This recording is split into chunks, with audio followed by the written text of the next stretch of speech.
Yo, what up, what up? I'm here with Big Goose, man. What up, Big Goose? What's good, fam? What's up, good G? to see you, brother. How you doing? I'm all right, man. I'm good, man. I'm glad you finally got the podcast up and man, going. We're going, man. You're actually my first guest and shit. Oh, word? Okay. It's like fucking Arsenio's first guest. You know? What was that like, what? when we was at the office?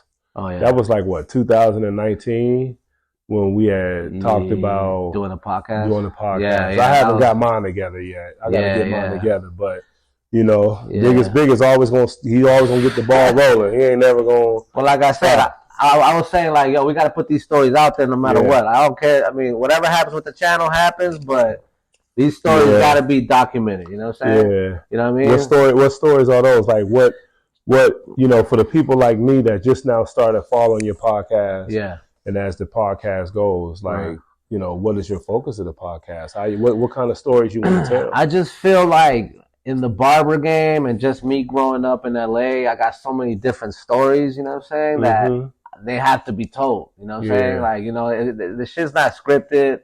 I'm just going to go ahead and because, like, I don't have to script anything because it's all facts. Right. It's all facts. I don't got to, this ain't a rehearsal, you know what I'm saying? Yeah, it's all reality. You know what I mean? Reality. Yeah, man. So, I'm going to ask you some questions about the game, you know what I'm saying? Obviously, you know, you're like one of my mentors. You taught me how to cut, you know what I'm saying? It's been like 23 years now, you know what I'm saying? It's been doing 23 years. That was before I had all this gray hair. That's true. I was Goose the Barber then. Hey, that's true. But Goose the Barber now was Gray Goose. Oh, I can't let them know my grays yet. I can't. I'm not ready for that, but I heard girls like the gray though. Nah, I'm just telling y'all now, he just snuck this up on you, boy. He just dropped in before I got a chance to go ahead and freshen up and get it all, you know, get the little dark brown jet black going. That's hilarious, man. So now I got to be Gray Goose on y'all. And Gray Goose, baby. It's cool. Hey, man, Gray Goose. It kind of shows. Yeah, Gray Goose. But it kind of shows how long I've been, you know, rocking and doing.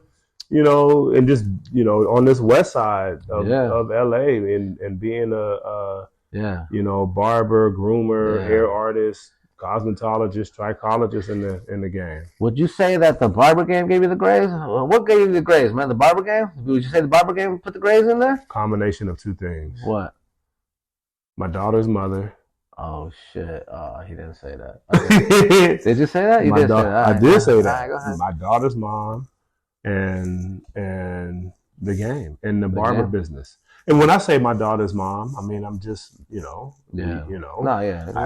I mean, you know, it was hard. It was a hard relationship. Baby mamas, man. Yeah, baby mamas. It was hard, and it was crucial, and you know, we didn't always see eye to eye. We still don't see eye to eye, but you know, we've eventually learned how to co-parent. But in the early stages, man, the stress levels was high. Right. And then of course, running a business and dealing with just multiple different people and waves of different crews, and different business situations. It puts a little toll. It gave me my gray and my little bags up under my eyes, and then I'm learning how to kind of decompress and you know, not be so stressed out about. And it's not that I'm a stressful person. I don't get stressed out like that, but it is stressful sometimes running a business.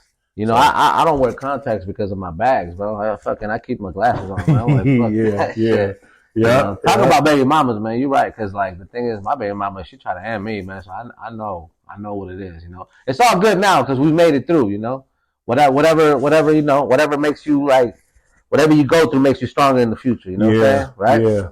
Yeah.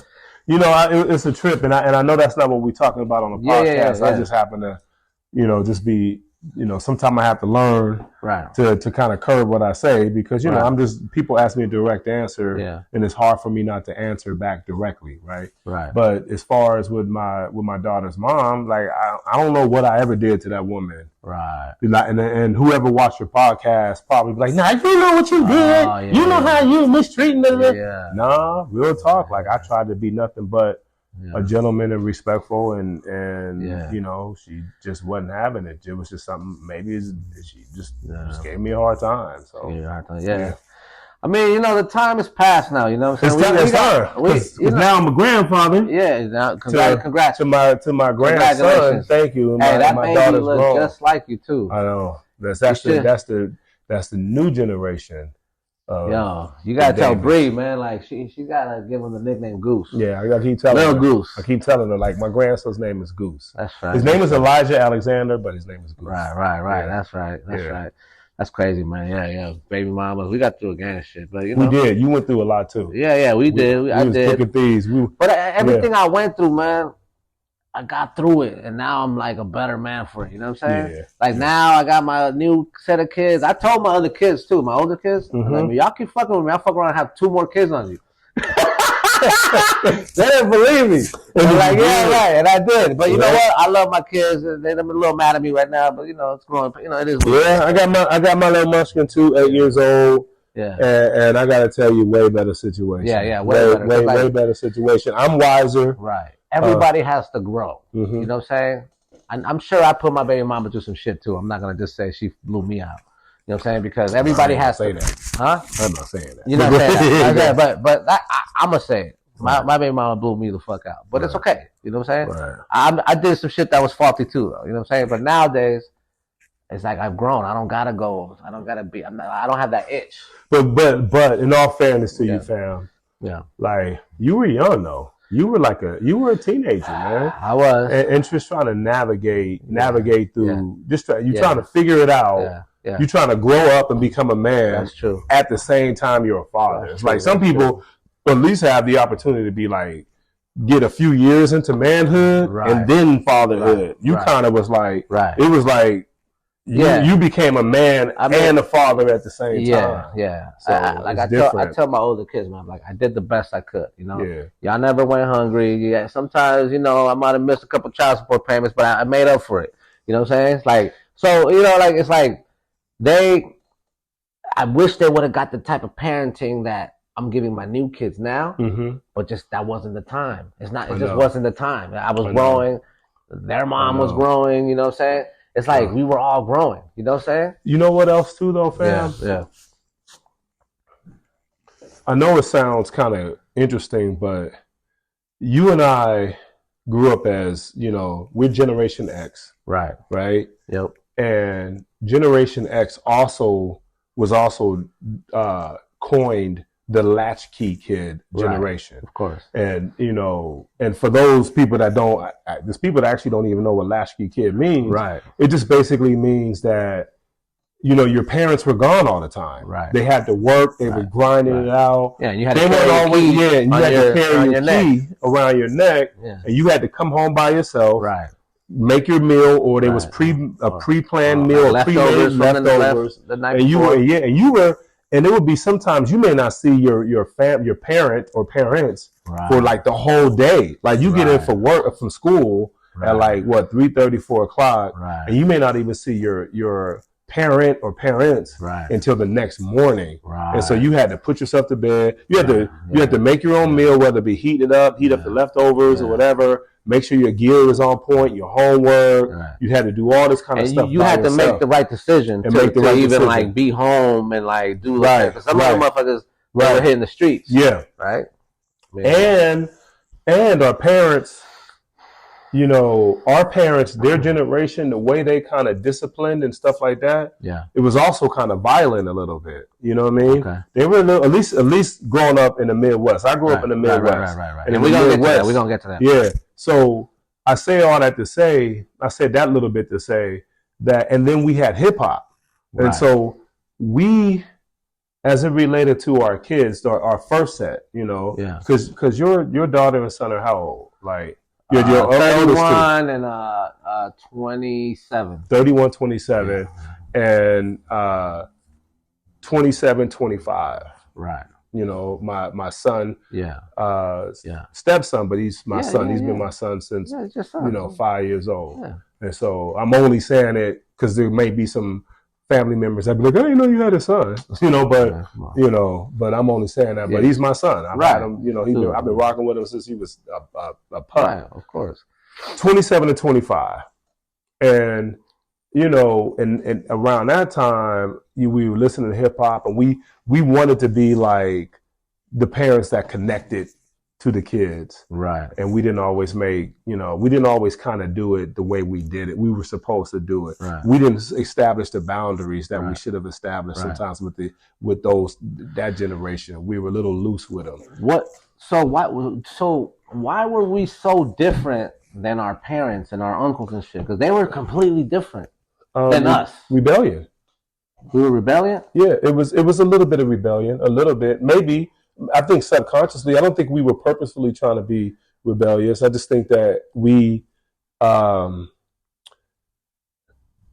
parents weren't around, right? Okay. They were not around. Right, Again, right. we were latchkey kids. Right, okay. Our parents seemed like grandparents versus parents. Right. They were just, their whole swag was just way older. Right. Like a cat be defeated by 27. Defeated, like they had health issues sometimes, and Jerry curls, and they just seemed older. Right. And I think what we tried to do is we felt as though that our parents didn't know us, or at least I felt like my folks didn't really know me, like know what made me tick, know what was inside my brain. I don't think my parents really understood what and I was ready. And see, for me, it was a double whammy because I lost my mom when I was a kid. Right.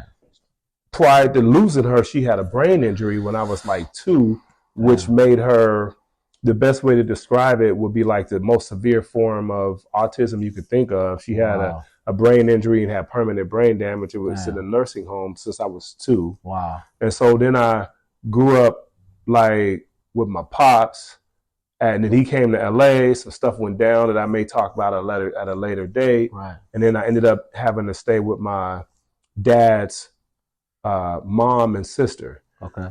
Right. And so unfortunately, there wasn't like this tight connection. Yeah. And I think our generation wanted a connection with our parents. Right. And so because we didn't have it, we tried to give it with our kids. Right. We tried to have a certain type of connect. So we still had them be kids and be in what they call in the children's place. Right. But then we wanted to elevate them a little bit, almost on our level, to kind of experience life the way we were experiencing. Does that make sense? 100%. Yeah. Which, in my opinion, that shit backfired. It backfired. Now I know it backfired. Because we was like the cool parents and shit. But that's the thing.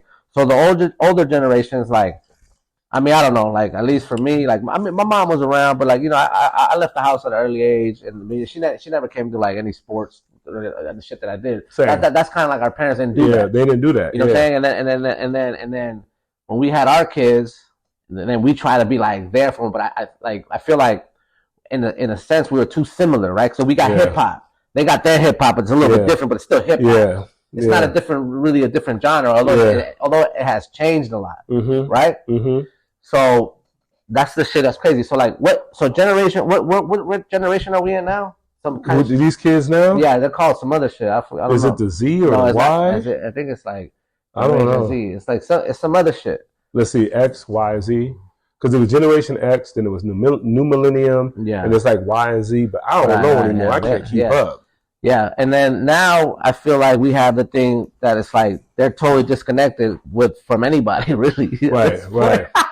Right, because they're on the iPad and shit, you know what I'm saying? And that's just what it is. Like, you got a kid now, even if you try to keep them away, like I try to keep my kids away from the phone and all that, but then, you get a toy that is a phone. They're playing with a phone that's a toy that's not real. Yep. So they're being groomed to be, in technology. And their friend is technology. That's their. Do you think that's a bad thing? What do you think that is? Do you think that's? I think too much of anything is a bad thing. Right.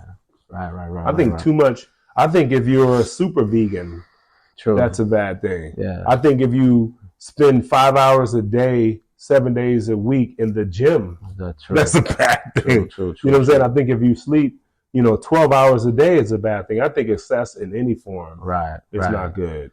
Especially if you're a vegan that does heroin or some shit. The vegan that does heroin, we saw that in our generation. Yeah, that shit's crazy, man. But shit, I wanted to fucking interview you, man. You know what I mean? Okay. What's up, man? So so let's go back, man. Let's go back a little bit. Okay. So where are you from originally? Man, so I'm gonna say it the way I gotta say it. Okay. Youngstown, Ohio. Okay. AKA the Yo. The Yo? The Yo. AKA the Yo. The Yo? Youngstown, Ohio, Youngstown, affectionately Ohio. known as the Yo. So I'm from the South Side Youngstown, Ohio, which is it's a city. It's about what I want to say about maybe 40 minutes west of Pittsburgh. Right. About maybe an hour and 20 minutes east of Cleveland. So it's nestled right in there up against the Pennsylvania line. Right. So like when I fly home, even though I'm from Ohio, when I fly home, I fly into Pittsburgh, come across the state, just you know, and it's about 37 minutes to my spot. But Youngstown, Ohio, man, AKA the Yo. That's kind of, you know, South Side. That's kind of like a tough town, huh? Kind of, or hella tough. Hella tough. Because I know I heard Pittsburgh is a fucking tough town. Is that true? Pittsburgh? Is Pittsburgh tough? Have you been to Pittsburgh? Yeah, of course. Okay. Yeah. No, I used to go hang out and try to party in Pittsburgh. Oh, okay. Yeah. I mean, there may be a couple people that may disagree with me, but I'm gonna tell you overwhelmingly in that area, they're gonna tell you Youngstown. Toughest. Yeah. It's like you got Pittsburgh, which is PA, and it's tough because it's blue collar. Right. There's a lot of factories. Right. As a matter of fact, you know, during the industrial age, they did a lot of steel. They made steel for the cars, right? Right. And so, for instance, that's why the Pittsburgh Steelers are called the Steelers. Right. You know what I mean? Right. And by the way, my Cleveland Browns, they're called the Cleveland Browns because the Brown Company was the original UPS. That's why their uniforms are in brown. Oh wow! And so they were called the Brown. It was called the Cleveland Browners. Oh shit! And the Brown Company was the first delivery service that delivered packages outside of the United Postal Service. Oh shit! So it was the Brown Company, which later became UPS, and then FedEx. So UPS was founded in Youngstown? It was founded in Ohio. In Ohio? Oh shit! Damn, that's and crazy. Then Ohio has Firestone factory and Goodyear factory. Right. But Youngstown, one of the things that makes Youngstown so gritty, fam, is that it was literally established by the mob. Right. Like literally. Right. And so for such a long time, that's true. The mob, like there were mob ties in every fiber. Right. You know how like his LA right here, and LA is just rooted in gang banging. Like it is, and then same thing with like Chicago. Like Latino, even in the black culture, LA, even in the Asian gangs in LA. Right. Like gang bang culture is rooted. Right. And then even in Ohio though, in Ohio particularly Youngstown, the Italian mob culture is just like rooted. As a matter of fact, the nickname used to be Baby Chicago. Right. Wow. Baby Chicago. But it's got some interesting history. Let me give you some interesting history. All right. The America's first like official like real amusement park. Yeah. It's called Idora Park. Okay. Youngstown, Ohio.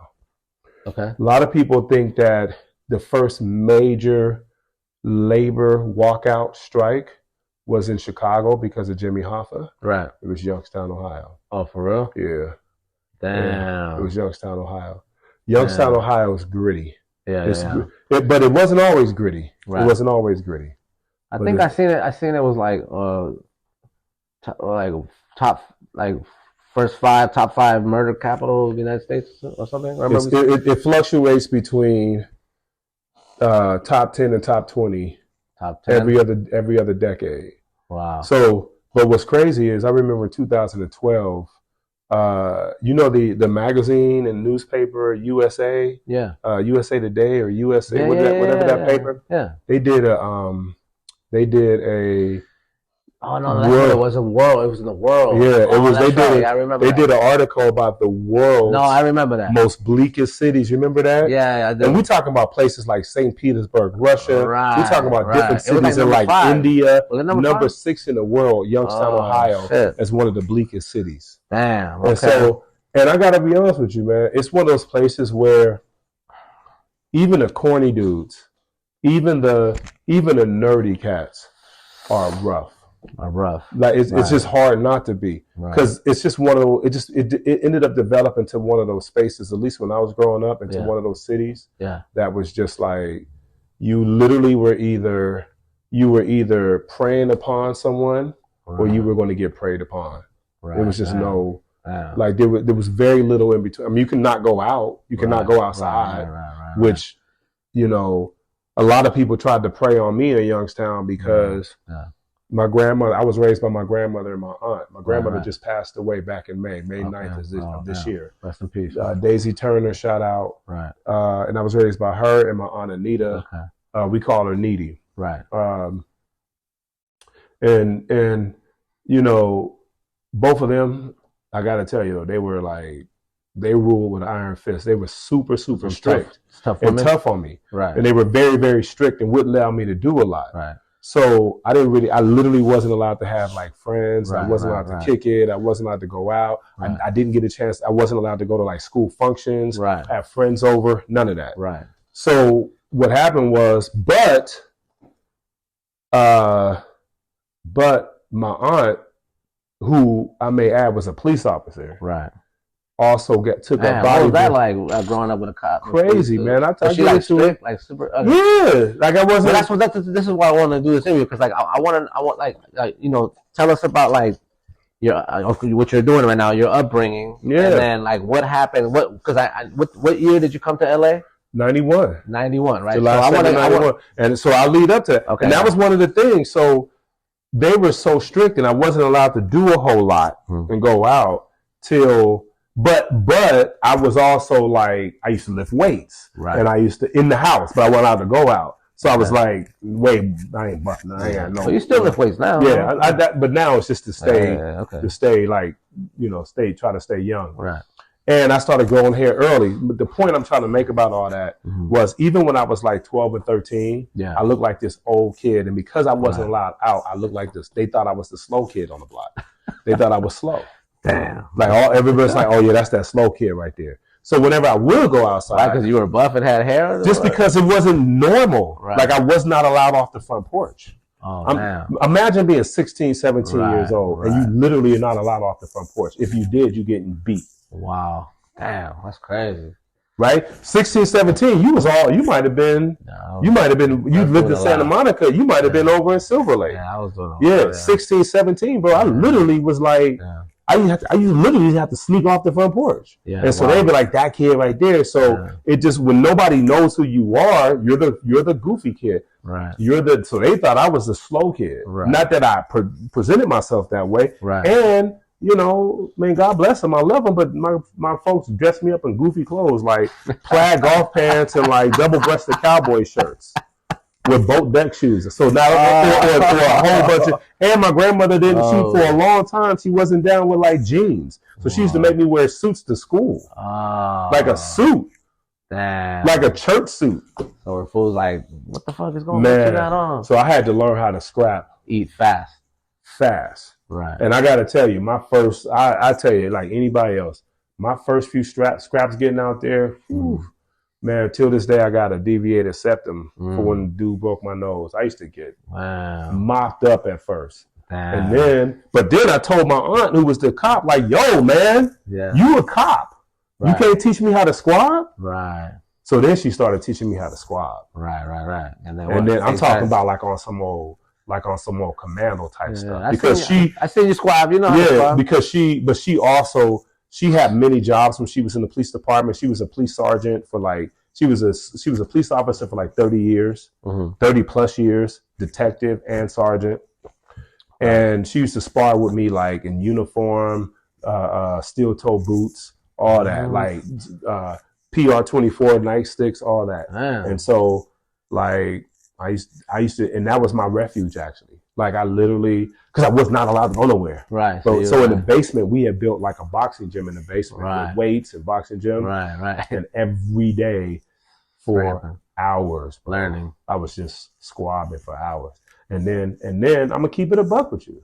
Like this may not have been the right thing to do, but you know, in retrospect, it was kind of whack of me. But then I used to go out into the street and then just be out there, and I would just try to find the most swole dude, the biggest dude, and then I just try to fight him. Right, back in the day. To try to test my skills. Right. And so I never wanted to fight like the cats that really couldn't fight. That's no fun. Like I'm learning all these skills. So I would like try to pick fights with cats that was like considered to be like killers like and crazy in the neighborhood. So did you get in any trouble as a youth, like in Ohio before you came out to LA? Not as a young youth. Or a teenager? But not even as a teenager. Right. I mean, I fought all the time. Yeah. So because of the fights, I literally got kicked out of every school. Right. So the first time I got kicked out of school was the seventh grade, going to the 8th grade. Okay. I got a detention that I had to serve on the last day of school. Okay. So just to show you how square I am at the time, what kid, it's the last day of school, what kid shows up for detention on the last day of school? Right. This is the last day of school. Fool, see me next year, bro. Right? Whatever. I showed up along with a couple other kids. Right. And there was a teacher that was I was the last one. Right? All the other kids he dismissed early. Okay. And so then, the teacher, sat all close. Some dude, I ain't gonna mention his name. Was all like, I made you stay because you got to learn to do this and do that, and telling me, I need to mind adults and all that. And then he put his hand on my knee, bro. I was so shook. What? That he put his hand on my knee like that. So like, man, bah, bah, bah. Just took off on him, and I ran. I was just scared. It wasn't even like I was being tough. I was literally just afraid. And I just hit him. And then, long story short, I got kicked out. So what happened was he made a report, said that I assaulted him. This was a man too. This is a grown man. I'm in middle school. I'm in like 7th grade. That's so crazy. But that was the way school was for me. Like my 2nd grade teacher used to lock me up in the closet during recess. They used to beat me with like books. Damn. Because let me see where it started. Since you brought it up. Yeah. So that's what I'm saying. My situation was always violent. That's crazy. So everybody calls me Goose. Like my family calls me Goosey. Right. So everybody calls me Goose. Right. Except for my family, it's Goosey. Right. What's interesting was kindergarten. It all started in kindergarten, bro. I go to kindergarten. And I know this may sound crazy, but no one called me by my government name, ever. I was always called by Goose. Right. So I get to kindergarten, and the teacher's calling me by my name, but I don't know she's calling me. Right. And so finally, I'm sitting over there myself, like, yo, man, why this teacher just, why don't this person speak up? Yeah. So the teacher comes in my face, like, and starts saying my name. I was like, my name ain't that. My name is Goose. Right. Well, my name is Goosey. Right. Whole class starts laughing. Oh shit! So now the teacher thinks you the class clown. Oh wow! Right? That's what I didn't know. I honestly, I know that sounds crazy, fam. I did not know my name was my government name. Yeah, damn. So from that point on, that teacher used to just F with me all the time. The whole time. That was my kindergarten teacher. Wow. That kindergarten teacher was friends with my 2nd grade teacher. Right. But I'm gonna be petty, and I'm gonna say her name. Yeah. Right. Yeah. Unless go ahead. Teacher named Mrs. Cleary. She might as have been the Wicked Wizard of the West to me. Damn. Mrs. Cleary Mrs. Cleary, when I got to 2nd grade, was friends with my kindergarten teacher. So they just continued to wave. I didn't have the same 1st grade teacher, but the 2nd grade teacher. So she took it a step further and used to lock me up. So, you in class, you go to recess. Yeah. She would go into recess. When all the kids would go to recess on the playground, whatever. Yeah. She would make me stay back. And then she would lock me up in the closet. Right. And then she would get books. And she would beat me with the books. Damn. Because the books wouldn't leave scars. They wouldn't leave marks. What? So I used to go home and tell my folks, and they didn't believe me. They were like, why would a grown up just hit a kid? Yeah. I'm like, nah, I'm getting beat. Yeah. So I started experiencing that type of physical abuse by my teachers. You feel me? Up, dog. And so that was 2nd grade. Wow. So what's interesting was that's what was crazy about growing up in Youngstown, right? I started experiencing violence at a very young age, and getting hit, getting beat. But it made me very tolerant to pain, unfortunately. Right.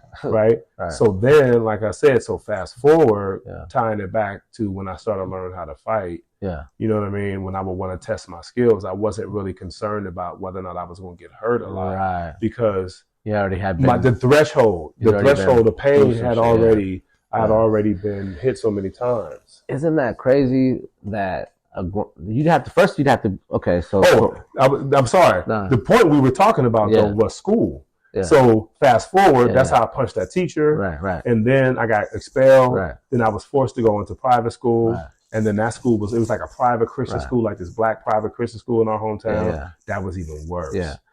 So that was I got kicked out of it. Basically, I got kicked out of every school I went to except for the school I graduated. We could talk about that. I feel like that to be a grown person, especially a teacher, and like beating somebody, which still happens to this day, by the way. Yeah. You know what I'm saying? It still happens. Right. You know what I'm saying? Like where these teachers like beat to do certain things, and if the kids can't talk, they abuse the kids. They do a lot of shit. Now, to be that person, you'd have to be sick. Like, you have to be a sick person to beat on a second grader, right? And then lock them up. That's like in a closet, bro. Lock the door. That's fucked up, right? Yeah. That's just crazy. Because when I I was born in Peru, you know what I'm saying, and I came here in '83, but I was in I lived in Texas, Houston, Texas, the first 6 months or some shit of my life when I got here. Mm-hmm. And then when I got to Texas, the teachers were still beating the kids with the paddle. Yeah. Like make them take it. I know you were like, what? Yeah, like make them take your pants down and fucking beat you with the shit. So like that shit is crazy, man. Yeah. That shit's crazy how. But anyway, so yeah. Yep. Did I mess my mic up or my mic? No, you good. Your mic is good. Is my shit off? Yeah, you good. Right, cool, I just hit it with my hands. No, you good. You good. Yeah, damn, that's crazy, man. Yeah, so I basically got kicked out of almost every school that I ever went to. Right. In Youngstown, because by then I started establishing a pattern of fighting. Right. I was always fighting. Right. And I was kind of angry. Yeah, I started getting angry. I was angry. My father was out here in Cali. Yeah. I was in this godforsaken place. Right. Because the pictures and every time I talked to my dad, it's LA. Right. It looks so beautiful. My dad was living off of Rimpar at the time. And then he later was living over in Carthay Circle off of Crescent Heights and Olympic out here. Yeah. So I was like, it's nice out there. Yeah. And I'm over here stuck in this place. Yeah. Would he ever call you and ask you like, yo, you want to come out here?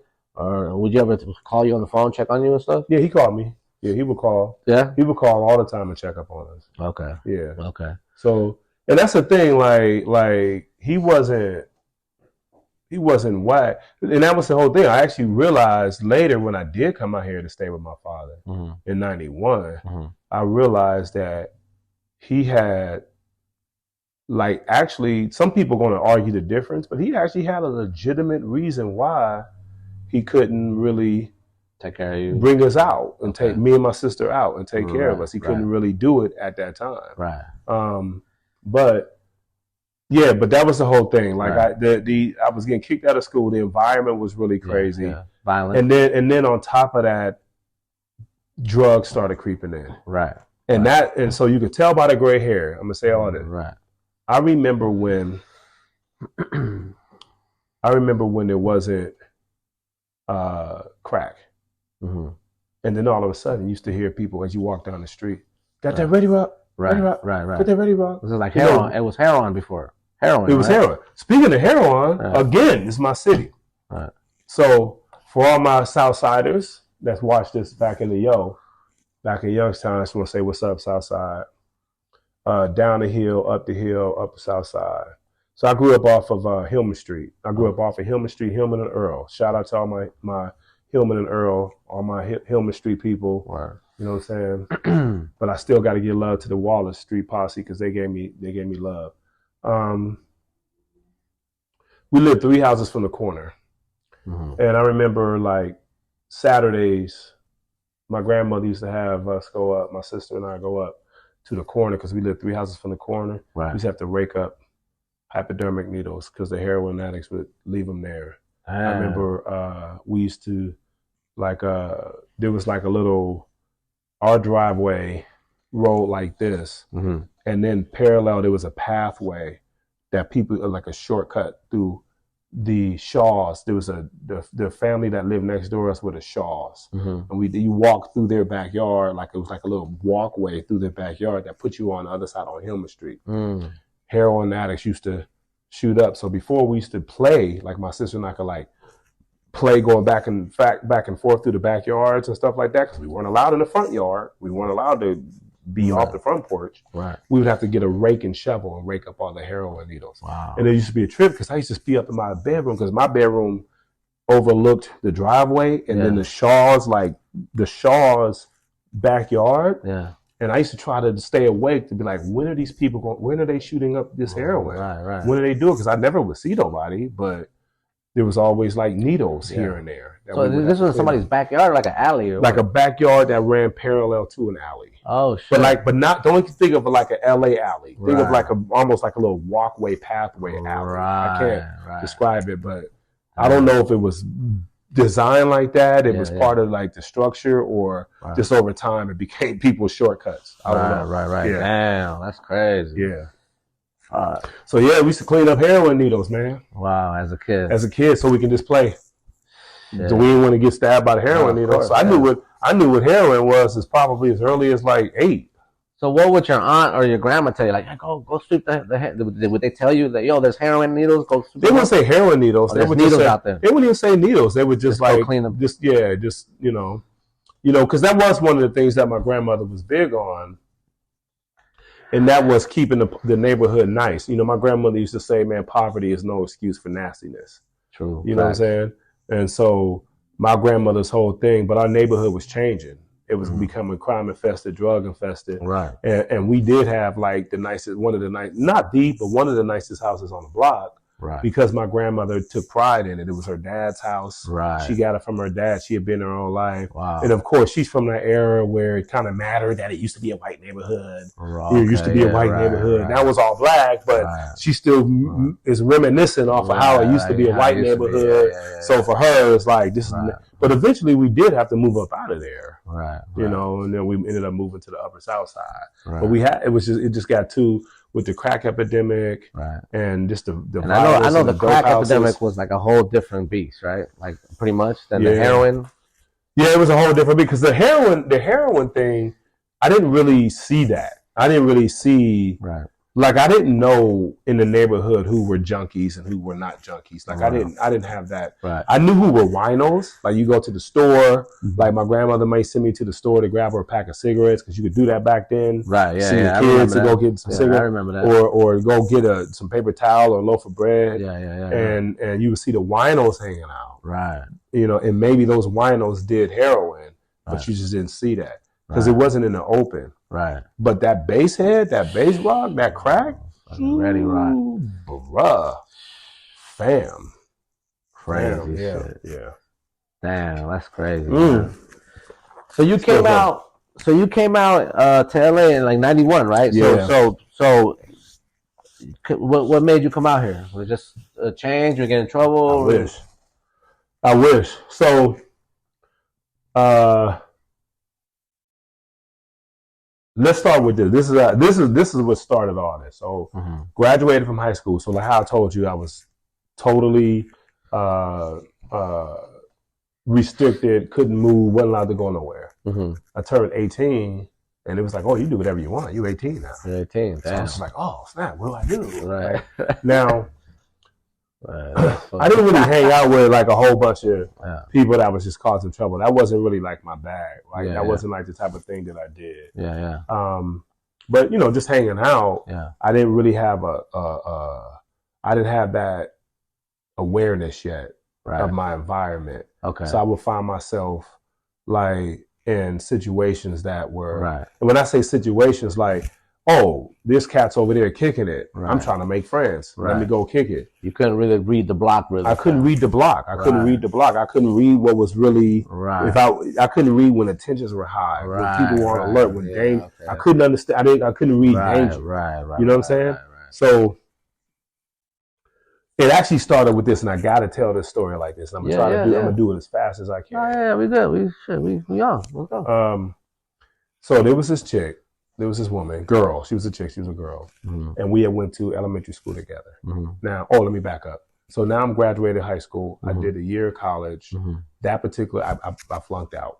Right, I flunked out. Of what? Of college. My freshman year of college, Youngstown State University. Okay, all right. Right. Yeah. Flunked out. Got got on suspension. The final straw was I got into a fight on campus. Got suspended. So the next year, from 18 to 19 or 18, 19 to 20, I'm just like working. I got a job working at like a tire center. Like, for those of you I remember, EW Tires over on Font Street, like downtown, got a job, right? What, you had to change tires or what? Change tires. I was a tire changer, and then later I became like the warehouse manager. Oh, okay. And I ain't gonna front, I started hustling tires out of the of course. Hustling tires and rims. Right. But that ain't what did it. Like, so I meet this chick. I meet this girl, and we went to elementary school together, and then now we're both 18, 19. Right. We meet, what's up, exchange numbers. We start talking just on the phone regularly, just talking. Right. I ain't really asked her out yet. Yeah. So one day I had asked her out. We was like, oh yeah, we're gonna go here on this day. Right. But then when that day was approaching, my aunt, who was into bodybuilding, was like, yo, there's a bodybuilding competition in Detroit. You want to go? Right. So I'm like, yeah. So then I tell little girl, like, yo, I'm going to Detroit for this bodybuilding competition with my aunt. Right. So she's like, oh, that's what's up. But then the day we were supposed to go, my aunt gets sick. So again, she's a police officer. She's sick at the house. She's like, you know what? I'm just going to work on some cases. She's a detective. So she's like, yo, can you drive me to the police station so I can get some work and then drive me back home? So I drove her to the police station. On the way back, I'm driving her. She's laying down in the car, like halfway sick. I'm driving. As I look over, I see the chick that I was supposed to go out with. Right, I'm with my aunt. So I just kind of give her a nod, but I'm trying to be cool though. I wasn't trying to give her a nod like, you don't see me. I was like, what's up? Instead of just rolling down the window, but I'm like 19, man. Instead of rolling down the window, like, hey, how you doing? I didn't do all that. I was like, what's up? Trying to be cool. I'm driving. Right. Little did I know that she thought that I was in the car with another breezy, like I brushed her off to go out with somebody else. Saw it with your aunt was like laying back. So fast forward about a week later, I see it now. The reason why that's important, because her brother, right, he sold drugs. Like he was kind of was in with this other crew that came in from Detroit that was selling drugs. And so now he's kind of working with them. I always thought that was kind of whack that the Southside homies, at least from up the hill, started linking up with out of town cats to sell drugs, even though I ain't do none of that. I just thought that was whack. But so he's with them. So of course, now first of all, to me, he was always like whack. He was always kind of a buster. But, he sell drugs now and he got his whole crew behind him. So she sees me at this party that was being thrown by all of these drug dealers. Like it was like kind of a hood party at like a local hall called Iris. Iris's snack shop and hall. Y'all remember that? She sees me, and so she's all in my face cussing me out. I saw you with that beat.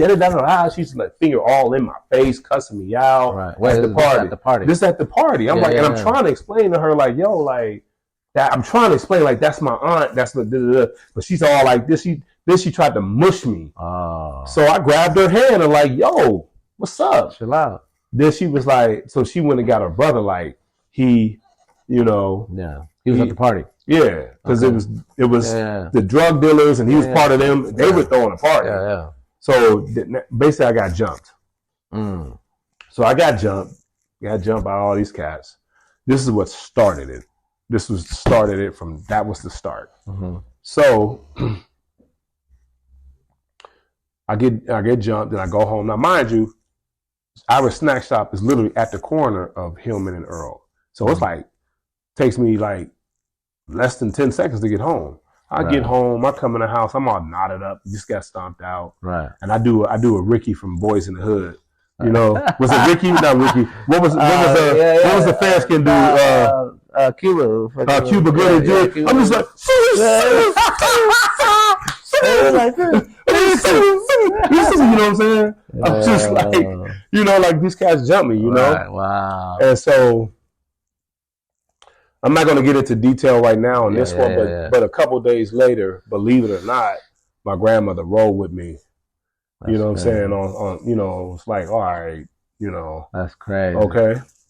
Right. So that started it. So grandma had your back. Yeah, believe my grandmother was like, nah, that's not my grandma. Nah, we're not doing that. Okay. Nah, we're not doing that. Right. But then that started this beef. Right. With all these drug dealers. Right. So every time I saw them, it was on site. Right. Every time they saw me, it was on site. And it just kept going back and forth. Right. Back and forth. I had quite a few victories. Right. But I had a couple of L's too. Right. In that process. Right. One of the L's that I had was we had this playground basketball court at Cleveland Elementary School off of Glenwood on the south side. Right. I was playing ball and I link up with these cats. I'm just playing ball because I used to love playing basketball. Right. Right. And I could really play, believe it or not. And so they had some vodka. Right. And I didn't even know these dudes from jump. Right. But they started giving me vodka and I started drinking with them. Right. So I got really, really drunk. Finished playing ball with them. I walked up to the hot spot. So you know how like out here, everybody got like Crenshaw. Right. Like everybody cruised Crenshaw. So everybody was cruising Hillman Street that night. Right. Or that day. This was still the late. It was late afternoon going into evening. And then you was lit. And I was lit. I was so lit, bro. I was lit. Right. And I got out. There used to be a liquor store on the corner of Hillman Street and Warren Avenue. Mm-hmm. And everybody was hanging out, cruising, showing off their cars. Mm-hmm. Like I walked over there, I'm trying to hang out. Yeah. So old girl's brother sees me. He's got a Cutlass. So he tries to run me over in his Cutlass. Right. I hop the curb, jump up on the sidewalk. I'm like, yo, man, what the I'm drunk. I'm like, man, fool, you drinking good. Next you know, dog, I just like fell. Right. Like, how did I fall? Right. Tried to get back up, fell again. Right. Just fell. What happened was, as I'm barking at him, somebody else came right with a brick right on the side. To this day, this side of the face is still swollen, cracked all this up, knocked me out. I fell. Cash just started stabbing me up with heroin needles. Just like, right? And what's crazy was I ended up being unconscious, got knocked unconscious, ended up going to the hospital. I was in the hospital for like 3 days. Yeah. Like, concussion, slight coma, they had to do all these, tests to make sure that I wasn't given. I had to get HIV tests and AIDS tests. Right. Like so they were just hitting you up with like because it was a heroin spot too. The heroin needles, so like a dirty needles. Yeah, just dirty needles. Because I was on the curb getting stomped out, and they would just grab heroin needles and stab me up with them. Wow. And so all I remember is I woke up in the hospital. Like what's crazy was this ex-girlfriend that I dated that lived on a whole other side of town on the north side just happened to be cruising too on that side of town. Right. Her sister was like, yo, that's Goose. So they stopped the car and they fought through the crowd. Her and her sister pulled me out of the crowd and brought me into the car. And I was in and out of consciousness.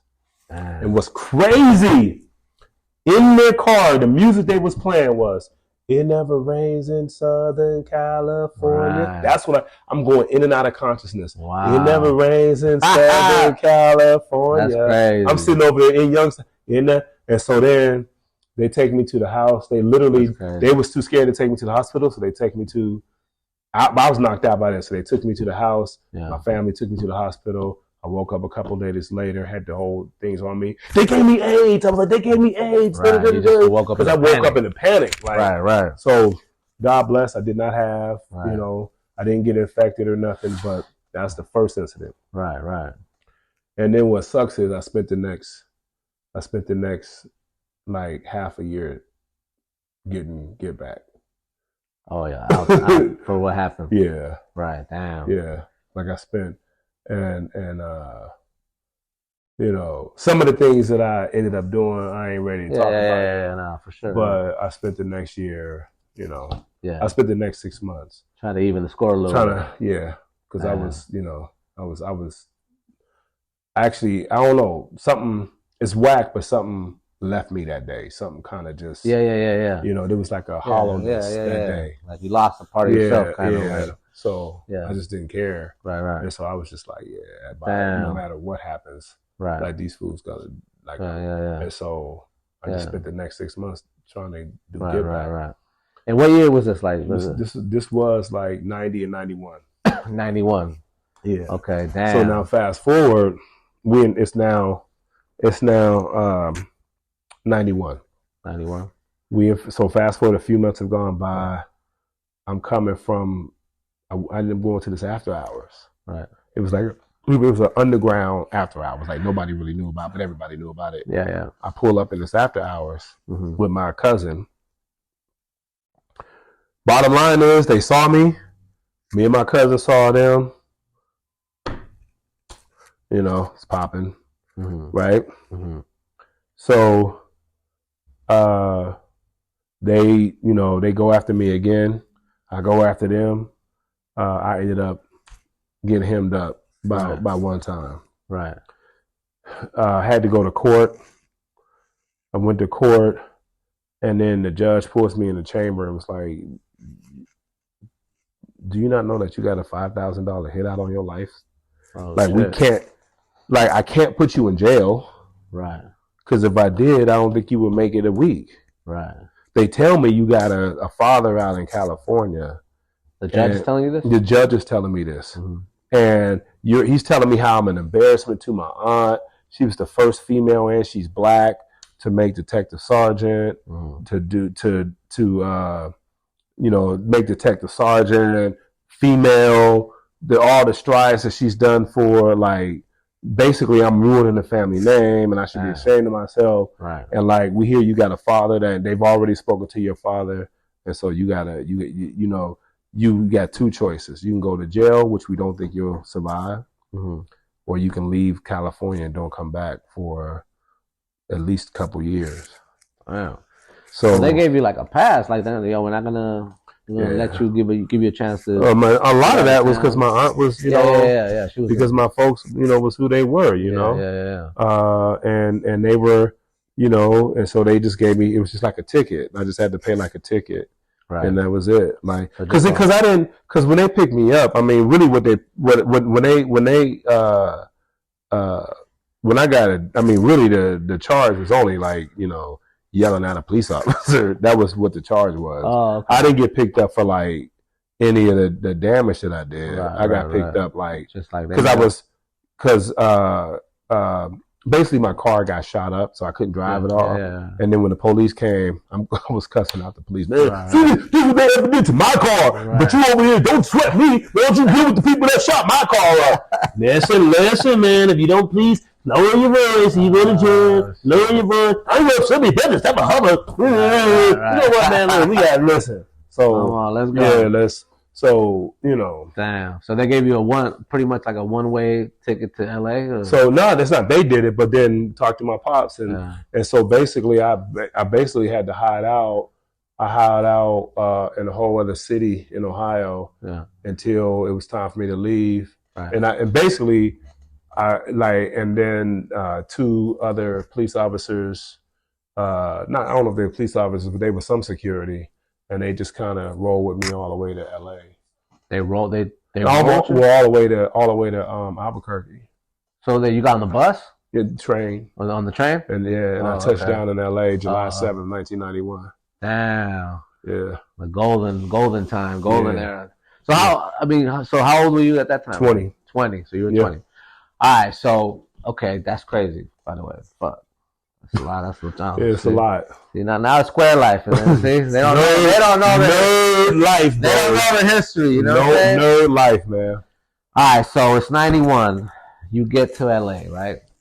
And you had a brother that, of course, we all know, Brucey B. Yeah, Brucey B. Right, who was an amazing singer, talented singer, crazy singer, by the way. He's a talented dude all around, but. So you got Brucey B, and then obviously you're out of high school, right? Mm-hmm. You've been at high school 20. Now. You said I'm 20. You was in college, but then okay. So what did you start doing? Like, I mean, what? Okay. So the deal was with my father was you can come to LA, but you can't bring your car. So I came to LA with like $500. Okay. 3 pairs of pants, like 5 shirts, pair of Air Force Ones, right, and like a pair of dress shoes. right.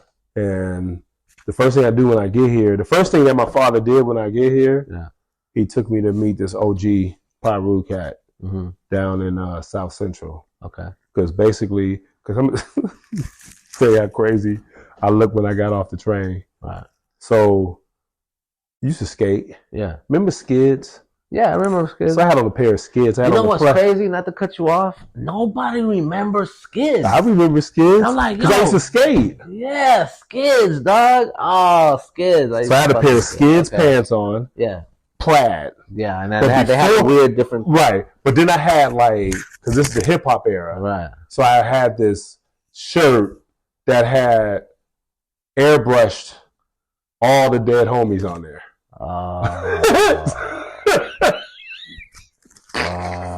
Oh, so I got on Air Force Ones, some plaid skids, and like this crew neck sweatshirt that says R.I.P. so and so, Southside, yo, R.I.P. the homie, see you soon. And like everywhere on this shirt, I had this, right? Right. And I had this shirt. I got this shirt before I came to LA. I got it, and I just never really like wore it around because I didn't want my folks to see it. Right. But it was like, you know, it was like because you had to rep. Yeah, you had to rep when you got that. So I was like, I'm repping. So my dad took one look at that shirt and was like, man. So then my dad, you know, he takes me to see this OG cat, this OG Pyru cat, Mr. Scotty, man, rest in peace, right? And it was like, and the first thing I remember when I came to LA too, because I got off Alameda at the train station. The train station. And first of all, the smog, like I got out here, it was like, bro, I couldn't breathe. I was like, dang. I was like, fam, what's up? Like, how do y'all breathe out here? Like, I didn't know, the whole smog situation. We got no smog. We got trees, so it's like fresh air. Fresh air, yeah. So like, they take me to South Central, and then they did the whole intervention. Like, this the life you want.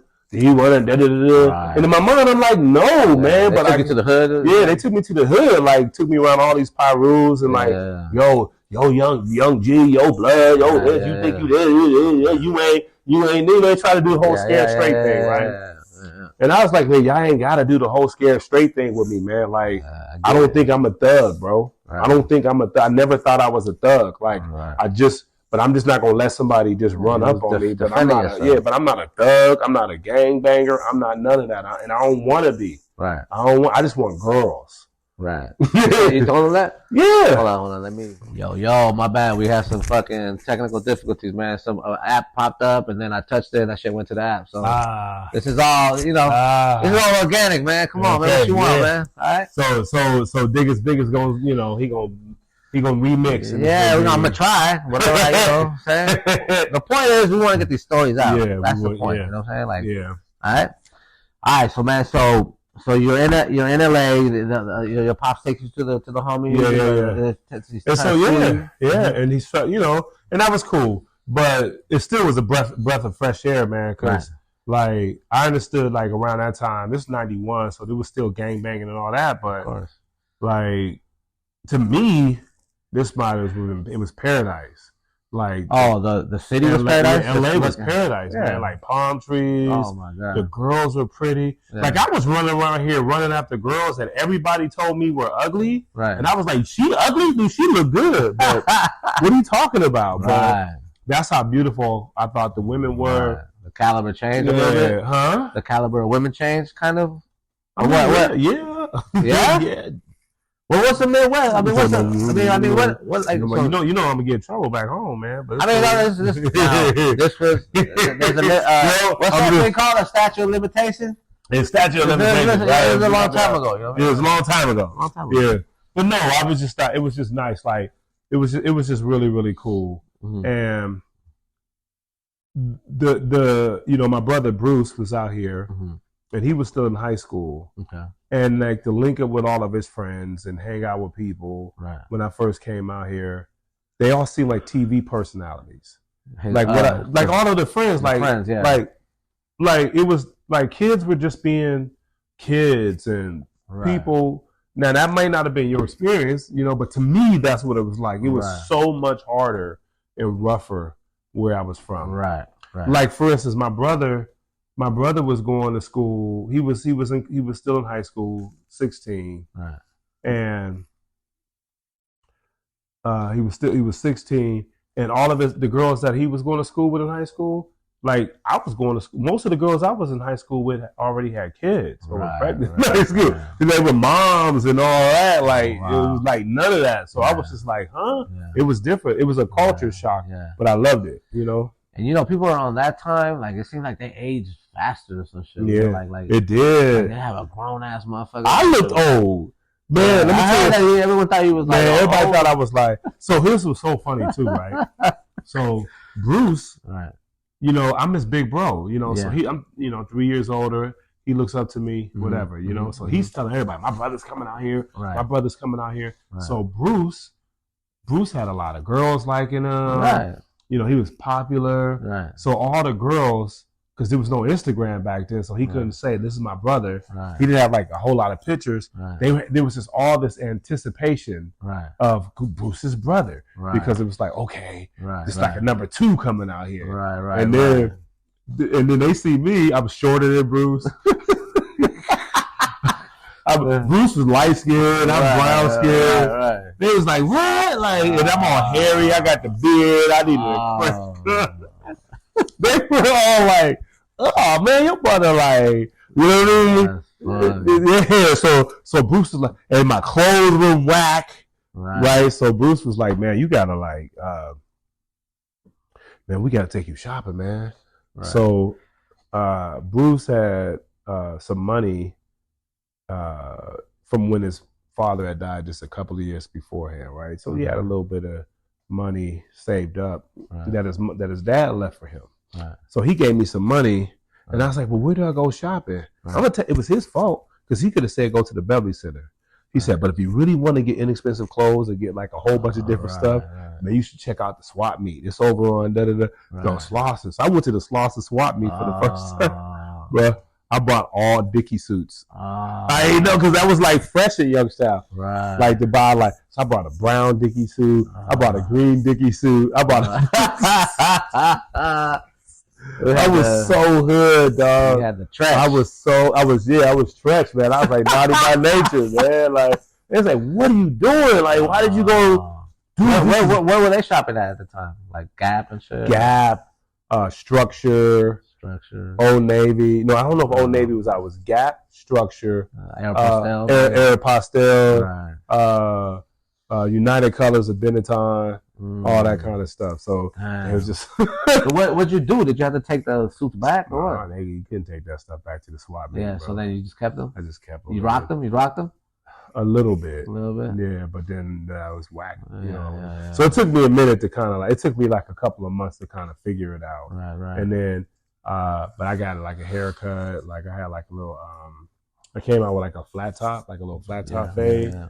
Like a little step, or did you have like a step? Or like I just had the little box. Like a little box? But it needed to be faded on the side. So Bruce introduced me to the Q. Right. And Q. Shout out to the homie Q. Yeah, shout out to the homie Q, for real. OG barber, for real. Q, cuts it down, brush length, give me the fresh fade. Yeah. And then that was cool. Right. And then it was interesting because my dad had got me into USC. He had some connections at USC, and he got me in the USC. Right. But the thing was, we hadn't discussed financial aid, nothing, right? So I get in. It's like $24,000 a year. This was back in '91. But then, like, I was like, "Well, you gonna pay for it?" My father was like, "No, you ain't pay. He's like, I didn't pay for no. That's $24,000." Well, but then I tried to get financial aid, but my father was claiming me on his taxes, so like he didn't make enough money to pay for SC, but he made too much money for me to really qualify for any financial aid. Right. So I was kind of like butthurt a little bit. So they ended up, but he had a connection at Santa Monica College, and he ended up getting me into Santa Monica College, and it was kind of statute of limitations is over, so I didn't pay no out-of-state tuition because they kind of finagled because they knew my dad as if I still lived. Plus he was claiming me on his taxes, so they sort of finagled it like I was still here and I didn't have to pay the out-of-state fees, and I went to Santa Monica. So he was basically like, "Lo, you can go to Santa Monica right now for free, and then then you could save up and get your stuff together and then go to USC." Right. And that's how I ended up at Santa Monica. Damn. But how long was you in Santa Monica College? 2.5 years. Okay. Did you ever transfer out anywhere else? Yeah, UNLV. So I ended up transferring to UNLV. Okay. All right. But while I was at Santa Monica, I ended up going out for football, made the football team. I ended up going out for student government. And during student government, just like the, I guess you could say the stereotype, I'm the director of activities, right? Mm. So I don't have like the president position or the vice president or the finance. I'm like the director of activities. Right. But it turned out to be a really cool position on campus because I was in charge of all of the student governments, like all of the student, not just student, all of the student unions. Like I was in charge of their budgets, their money. I was in charge of bringing all the speakers and entertainers to school. So then I just made that into like a hustle. Right. Like I started, and then because it turned out when I come out here that my brother was a musician that had a band. Yeah. And all of his homies had bands and they knew rappers and stuff. Next thing you know, I turned it into a hustle because I had access to Santa Monica College's amphitheater and venue. And so I was able to like bring my homies on, get them paid, get a cut of it. Right. Yeah, man. It's all good. Whatever. Get a cut of it. Right. And so, and like, I was even able to get Pac up there. I think you was I was able to get Tupac up there. Yeah. I live not too far from there. You know what I'm saying? I remember that show too. That's the crazy part. But I didn't even know this man yet. I didn't know Goose yet. So it's crazy. So I was director. It was like Pac in another level, huh? Yeah, it was another. I got another level up there too. Yeah. But that day was Pac and this dude named Kofi. But another level was a different day. Okay, yeah. Another level was part of my. That was part of my hip hop. I did another show called the Hip Hop Review. Wow. Up there, and I had another level. Yeah, because I remember when they were running like all through the running hip hop little situations at SMC at the quad or whatever. Yeah. Like damn. So that was when I started doing shows. I started promoting shows, producing shows, and then at that same time, my brother was, he was producing music, making music. And so I was sort of his pseudo manager. I had no idea what I was doing, but I was sort of his like manager, and I was producing shows, and I was like the coordinator, his show coordinator, things like that. Yeah. And so that's where I kind of started. And what's crazy was I met a lot of cool cats in LA like that. And that was actually more my lane. Like that whole like what was going on back home, and I used to be squabbing, and that wasn't my lane. But coming out here and just getting plugged in with like the West Side, and a lot of cats was just doing stuff. A lot of cats were like into music, art, and in those days, LA was wide open. Yeah, wide open. I miss some days, man. LA, this is how cool. So I'll give you an example. So I'm chilling, right? I got my, I'm actually staying with a family. I'm staying with a family. And then shout out to my uncle, Big Broom, right? Lamont Broomfield. I'm staying with some family, my Aunt Terry. Big Broom, my uncle comes into the spot, was like, yo, man, this is so-and-so. They call him Corrupt, man. He gonna come stay with y'all. So then he was putting together the dog pound. Right. Oh, you know what I'm saying? He went to discover Corrupt, and he got Daz. Then he ended up putting it there. And then it was a trip because I came to LA and got thrusted in like the entertainment scene, particularly music. Right. So Cube, Snoop, Dre, Bone Thugs and Harmony, believe it or not, because Bruce used to he used to produce with them and write with them. He was on the label with them, right? And on the label, and he was on a label with them. DJ Unique. Yeah, and so somehow I got Far Side. Yeah. What was that? Freestyle Fellowship. Exhibit. Like all of a sudden, like these all became the homies. Right, like when we just started, like It's crazy, dog. I remember in the early 90s, it probably might have been like 90, 93 or 92, right after Snoop came out with 187, like 187 on the dude. The fucking the whole dog pound lived off of Palms. On Palms, they had all had apartments. You remember that? Yeah. Now they used to have parties there and shit. Yeah. Dog pound, dog. Like what the fuck? But I guess they weren't really famous yet. You know what I mean? Like before. And see what happened was before the spot on Palms. They were living on Cloverdale in the Miracle Mile. Really? On Cloverdale, they had a spot on Cloverdale, but and then they ended up moving over to the Palms area. Yeah. That's crazy to think about the whole dog pound living in. Like, I don't know if it was like a 2-bedroom or whatever. Yeah. They had the white Lex. They had the white Lexus. You know what? I didn't know them cats or nothing. But white Lexus. I remember going to a party there in their crib with my ex-wife, and it was the fucking dog pound. Yeah. So check this out. So I dated this one chick. Yeah. And her half sister, had another half brother, right? Wasn't related to my girl at the time, but they lived together. And this is a LA name. Chris the Glove Taylor. Chris the Glove Taylor. And it's funny when you say that, but Chris the Glove Taylor also produced beats for Dre. Oh shit! I heard of that name for some reason. Yeah, he was a Chris the Glove. They called him Chris the Glove because he used to try to wear a glove like Michael Jackson. Oh, for real? So check this out. So that's your little thing, right? Yeah. So this chick I dated over in Ladera, right? I never forget.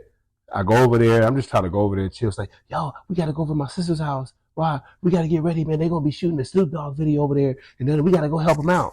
So we go over there. I'm like, all right, punk it, So we go over there. We start helping out, cleaning, moving stuff around, getting the whole stuff together for the production. Yeah. And then they end up shooting a Gin and Juice video in that crib. Oh, for real? Yeah. That's their crib? It wasn't so the girl I was dating, she lived in Ladera. Yeah. Her half sister lived in Ladera too. Okay. But off of La Cienega. That was literally off of La Cienega and was it La Cienega? I think La Cienega and I won't say La Cienega and Manchester. Oh, that's where that was at? Yeah. Oh shit. Like and they shot that and that was fun. They shot that. You know what? I miss them kind of days where like remember like back in the days when like chicks didn't have no Instagram. Yeah, none of that. And then like they just be a bad one, like far away kind of. Yep. Nobody really like knew, you know what I'm saying? She wasn't like she didn't have OnlyFans. You feel me? Right. It was like she was just like, oh shit, that shit was so much different, man. So what's funny? So recently I worked on let's say recently, like several months ago now, I worked on a movie project with Snoop. Right? Snoop, Mike Epps. Nice. Not for the whole project, but just for like the reshoots or whatever, right? Yeah. So I had to go to Snoop's trailer and groom him up or whatever. Yeah. And it's literally like the first time I was up close and personal with Snoop since that video. And keep in mind that was way back in the 90s, Gin and Juice. I was like, yo, Snoop, what up? He's smoking a blunt. Like, this is literally in his trailer. I'm getting ready to like give him a little line his goatee up, line him up with his little braids. You owe me some money, man. Now, I don't know what possessed me to do that. I don't know what possessed me to do that. Because we hadn't seen each other in years. He wouldn't know who I am, whatever, right? He's like, what you mean? I was like, yo. What you mean, cuz? Yeah, he's like, we talking about cuz? Yeah. I was like, so, yeah, man. When we was over in so-and-so house, I said, we was over Chris the Glove's house, and I had to put all them doggone 40s in that refrigerator and get the house all ready for the Gin and Juice video. He was like, oh. First of all, when I said Chris the Glove, he was like, oh, he was like, oh, you must be folks. Right. And I was like, yeah, like I help like decorate and I won't say decorate, but move furniture around, rearrange stuff, and get everything ready for the Gin and Juice video. Yeah, wow. And he was like, what? Right. And then I was like, yeah. And then I was like, before all of that, I was like, you know, Auntie, Terry? He was like, yeah. I was like, Big Broom's wife? Like, that's my auntie. He was like, oh, Big Broom, rest in peace, OG, da-da-da. Because Big Broom was OG. Like he was OG. As a matter of fact, he Wow. he was the other dude that helped finance Death Row. Oh shit. Damn. You know what's crazy? I know this dude, he's a Latin dude. He's like a Mexican cat, right? A big guy. He's I guess he's like Snoop's personal assistant or something. Okay. He's a Latin dude. Okay. And you know, he comes to this barbershop, you know, the Carve. He goes to Carve and fucking he goes, "Hey man, like I will send one of you guys to cut Snoop, but like Snoop don't let he don't let no Latin dude cut his hair. You have to be black to cut Snoop." Yeah. Yeah. He's like, "Hey man, I don't care how nice you are, you gotta be a brother though." That's crazy. Yeah, I didn't know that. Yeah. He like Snoop. I don't know if you noticed, but like I guess you seen him on set. Yeah. He will not. If you're not black, you can't cut him. Yeah. Yeah. Yeah. You know what I'm saying? I tell you what though, I didn't know he don't like the razor on his little goatee. But he ain't say nothing. Yeah, so the next day I went to go, like, he's like, "Hey, no, I don't want that razor on me." He was like, but what's funny was his assistant, his homegirl who does his braids. Yeah. She's like, "Hey, could you not use the razor on Snoop? Because he don't like it all up here, say it burn and then." Oh shit. And so then I go in. As soon as I go in there, I was like, "Yeah, so you want this? Same thing, bro? Yeah, man. What's up? Yeah." He's like, "Yeah, but man, don't give me that razor, man. I don't want that razor on my." I was like, "It's all good, bro. It's all good." So you don't like the razor on the little goatee situation. Just line it up with the clippers. His shit lines up like hella like quick. Like he has like that kind of skin where that shit like looks clean. Huh? No. Oh no? No, man. I had the rough joint? It's not that it's not rough either. It's just like sometimes when you line up people up, just their hair texture, it's like really hard to make it look crispy. Yeah, he's got that. Right? I hate that. And it's just that, and keep in mind, it was just like a little mustache, a little soft goatee. Yeah. So, when like the goatee, like it's easier when a goatee is like thick, like mine, or thicker. But you know what people that when they got that skin where that shit just looks. Yeah. You don't got that. No.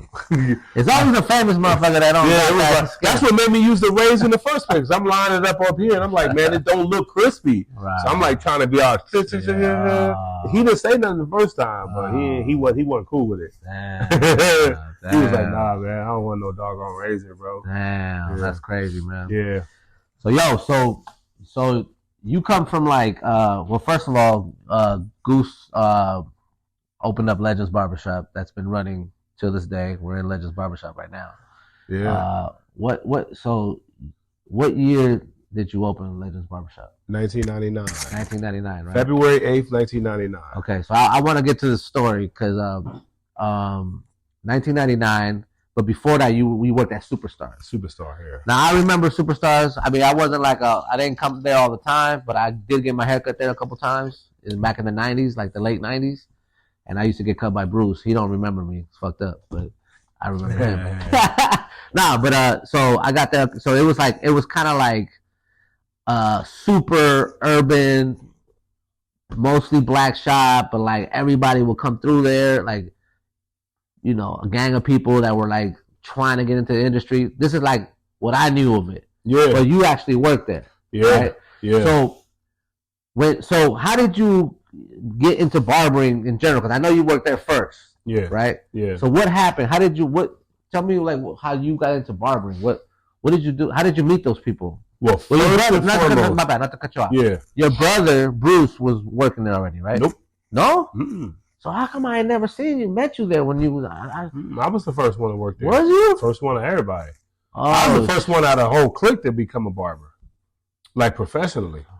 What? Yeah. Okay. So here's what happened. I was homeless. You were homeless. I was homeless.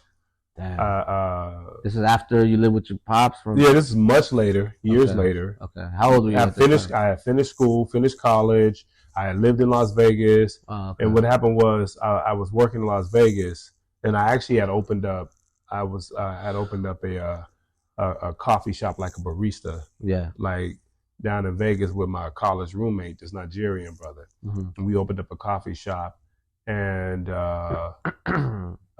the business on the business side was doing well, but we made some mistakes in the beginning that forced us to sell the business. So I sold the business, and then I ended up working for the business that I sold it to. Oh shit! I sold the business to this, and then the people that I sold the business to fired me. They fired you a little bit later. Okay. Yep. Damn. So I came back to LA, and when I came back to LA, I came back kind of broke, and I moved in with Bruce, but he was literally going through a divorce at the same time. So he was going through a divorce of his ex-wife, whatever. Right. And so I was just trying to like find whatever. So I started like kind of like working with different friends. At the time, Q was with an entertainment company. I was kind of doing security for the entertainment company. Right. I was trying to do odd jobs here and there. Right. But I found myself homeless. Okay. Because I was dating this girl. I was kind of staying with her a lot of times. Yeah. But not like for real. You know, I didn't move in. I just was like kept my stuff there. Yeah. And then she basically went to Texas, came back from Texas, was like, yo, when I went to Texas, like I kind of rekindled with my high school sweetheart. Like I can't be with you no more. I'm sorry, but look, I know you're going through some things. You know, you can just have my car. So I was like living out of the car. Right. Sleeping in the car. And then sometimes I would sleep on the top of Park La Brea apartments up there, right? Right. So I was homeless. So, but then I ended up, so I was applying for jobs, and back in those days, you couldn't just go on like Indeed. Right. Now, there was no Indeed, bro. Like you had to like go through the, they would put people, listen, they used to put what they call the want ads. Okay. So you wanted a job, you had to go get a paper. And then in the back of the paper would be jobs that would list hiring and what the requirements were. And you had to call them and then send them a resume and go in and then have an interview. This whole Indeed. Right. I don't know what that is. Or walk in with your favorite shirt. Yeah. I don't know what that is. And then try to, So I was living in my car. I ended up, I needed a haircut because I got this job interview. It's with Ticketmaster. Okay. Right. So I'm ready, about to work at Ticketmaster on Western and Wilshire. And so so I pull up and I saw Q, who I was used to cutting my hair, was living like in Bakersfield or somewhere. He was living in Bakersfield, I think. Yeah. I ain't really had nobody to cut my hair. So we got the homie named Marlon. Right, everybody call him Hannibal. They used to call him Hannibal Lexus. Right. So he used to work at Handy Hand. So he used to work at the shop called Superstar, and he used to be owned by Aisha and Carlton. Shout out. So they told me, yeah, man, you need to go to Superstar. It's on La Brea, man. Marlon will cut you right. Like I ain't know. So I go there. He wasn't there. I waited like 4 hours because I didn't know no better. I didn't know so I'm sitting there. I ended up talking. That's the era where like.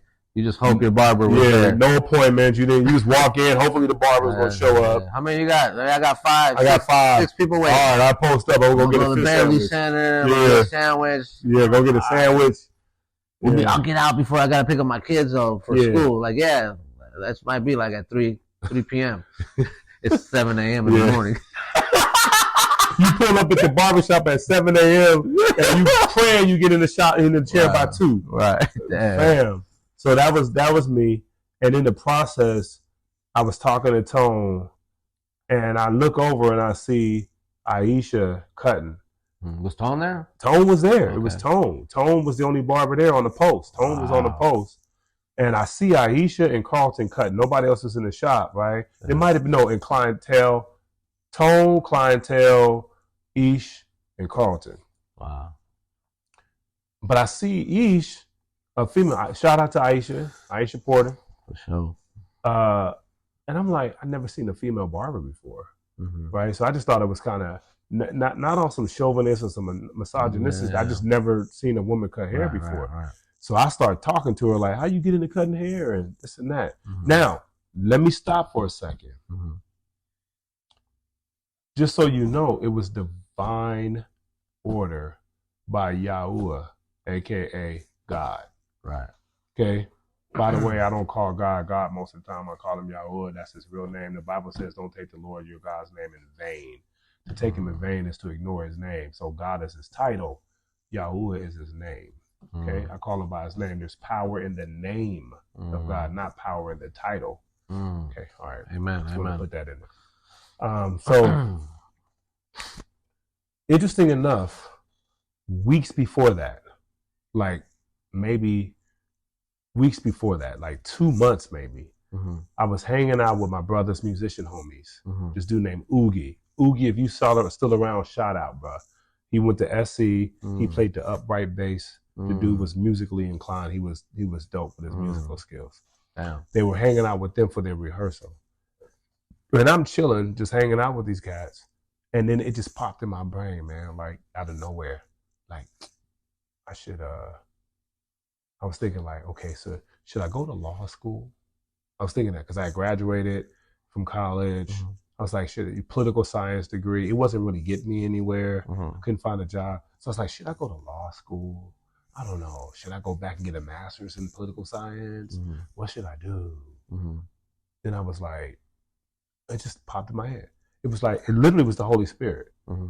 Now this is while you were in the barbershop? No, I'm backed up a little bit. Okay. 3 weeks before. All right. I backed up 3 weeks before. Okay.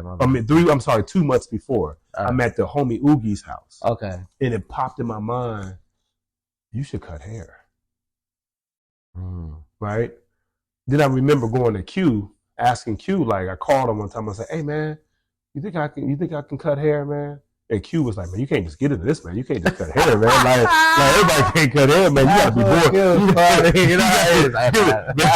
You gotta be born with this, man. You can't just cut hair. That's funny, man. So Q dismissed it, like, because he was a barber, he was cutting hair. So he's like, you can't just cut hair. Where was he at? He was at Super. No, he wasn't cutting nowhere. He was living in Bakersfield, but he had come back for a second. He had moved to Bakersfield and was living with his brother. Right. But that was a couple months beforehand. Right.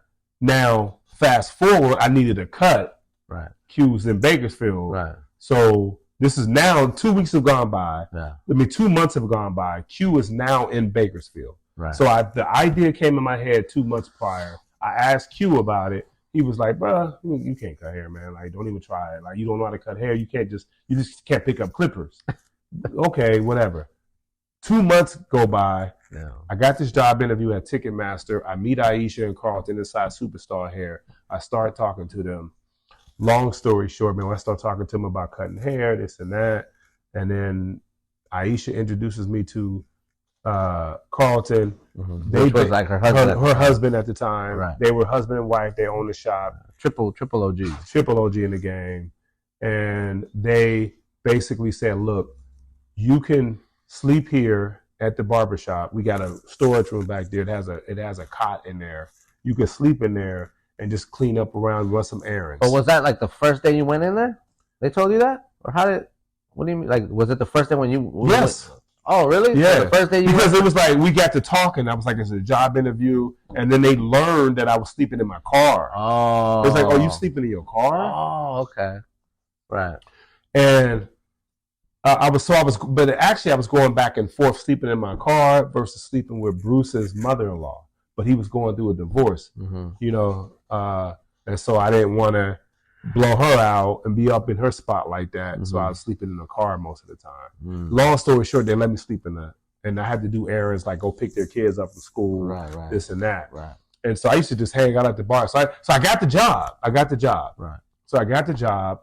And the job, I had to start work at 5 a.m. because it was Ticketmaster selling the concert tickets. Right. People would call for, but the market opened up at 8 o'clock in the morning, East Coast time, which is 5 o'clock in the morning, West Coast time. So I had to start work at 5. Wow. I would get off at 1. Right. Get off at 1, and I would ride my bike to the barbershop. And so I used to be there every day at the barbershop. And then Aisha had a cousin named Robin. And we call her Big Rob, whatever. What's up, Rob? No, she did hair. She was a hairstylist. Yeah. So one day, Robin was just sitting there, and I'm over there picking up trash.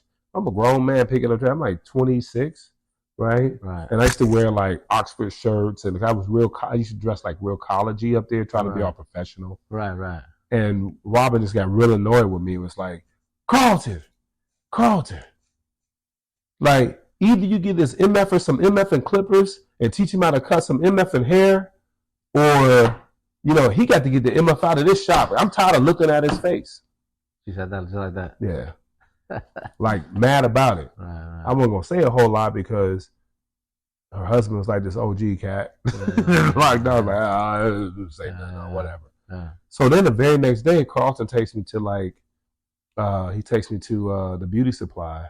It was called Superstar Beauty Supply. Oh shit! Right, and interesting enough, owned by the African brothers, and he just laced me, man. He spent he bought me like $900 worth of clippers, blades, guards, everything. Wow. He was like, "Here, man," and then he just said, "Look, you can cut kids and bald heads, and that's it. Kids and bald heads. You can't cut nothing. And bring a notepad every day and we take notes." Right, notes. Famous notes. Famous notes. Well, I still take notes to this day. Yep. And that started and so I started coming to the shop every day after I went to work at Ticketmaster. Yeah. Guess who my cubicle mate was, by the way, at Ticketmaster? Who? Anthony Anderson, a comedian. Oh, shit. We used to be like, "Thank you for calling Ticketmaster. With my MasterCard is a smart way to pay. I'll forget the rest of it." But we used to be clowning, talking about speed. That's when Anthony Anderson was, still going on auditions and stuff. But he finally quit. And then me, I was just grinding it out because he booked a gig and the rest is history. He's Anthony Anderson. Right. I booked the gig. I mean, I not booked the gig. I started working there at Ticketmaster, then coming to Superstar every day after work, cleaning up, helping up, and just trying to get all those scraps of the haircut. But I try to get a little haircut on the post. Mm-hmm. And who was doing that? Who was doing that? Me? No, who was trying to get the scraps of the haircut? Me. I was trying to get the scraps. Oh, you were? I was trying to get whatever leftovers. Okay. Oh, yeah. All the bar, because the shop was popping. Right. So first of all, the shop was popping. Okay, yeah. The shop was like 18 cool. barbers, 18 barbers, two rooms, 18 barbers, and it was cracking. I'm not talking like we were the busiest shop on the whole West Side. Yeah. I remember that shop. I went there a couple times. So I was always trying to but if a barber wasn't if a dude looked like I can kind of finesse it, I would try to get him. But the game was so cold. I snatch a customer, and then I'd be like, "Yeah, you need a haircut, sir?" Like, "Yeah, I need a haircut." Sit him down, and then a barber would walk past. He would just walk in. He had been to lunch, or he'd been out at the mall getting some J's or something. He'd walk in the shop. He'd stop, look at me. He'd be like, look at my customer that I just sat down, just draped him. "Hey, man, you sure you want him cutting your hair, man? I don't think you want to do that." They was, "No, come on over here, bro." Pull the client out of my chair. Oh, they used to, bro, I used to have to take it. I used to be But over time, like I said, I started just watching and learning and soaking up game. And then I would, because the genius in the whole thing about cutting bald heads and kids, most parents weren't that particular if the haircut wasn't perfect. So they would, you come and they understood that. And if you can cut a kid that's moving like this and moving that, and get good at cutting that, then you could start getting that rhythm and learn how to cut anybody. Right? Yeah. So just so y'all know, I don't know why y'all think children should be less than adults.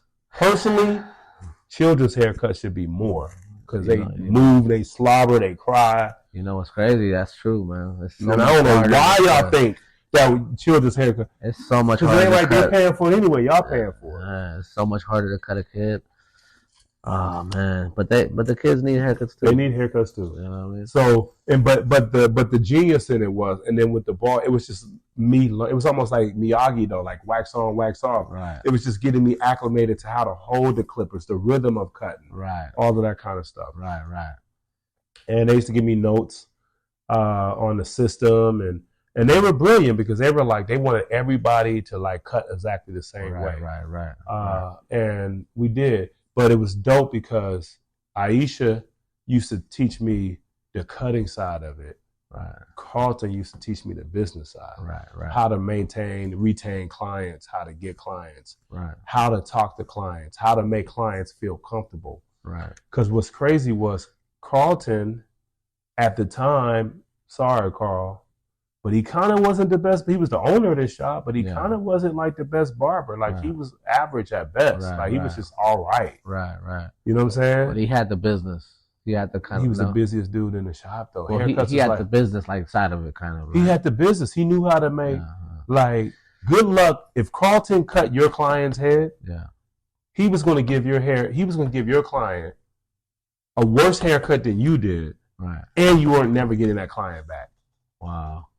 Because he would finesse it so much that, like it was service. Right. He was about customer service. Right.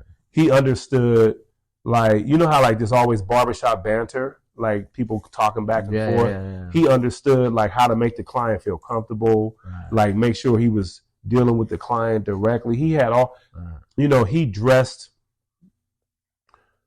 I mean, he kind of dressed like, you know, old school 80s, like suits and stuff. Yeah. Now, I couldn't do that, but like even that for clients was like, he's serious about his business. Right. You know what I'm saying? And client, and he used to make haircuts for $10 a day. Mm-hmm. And I'll tell you, that dude used to make like $400 or $500 a day back when, I mean, $10 a cut. I'm sorry. He used to make haircuts for like $10 back then, 12 for like a hard cut. 5 for the face. Like, so I bet you like most of the times you get 15. This dude was making like $500 a day. That's crazy. Back then. You know what's crazy too? Like talking about like his like skill level, right? But it's like he's it's kind of like every 10 years the game kind of elevates, right? Yes. So it's like for his era, right? Because he came from what barbershop did he come from? Like Magnificent Brothers or something? Or yeah, he started out Magnificent Brothers, then the Cosmic Store.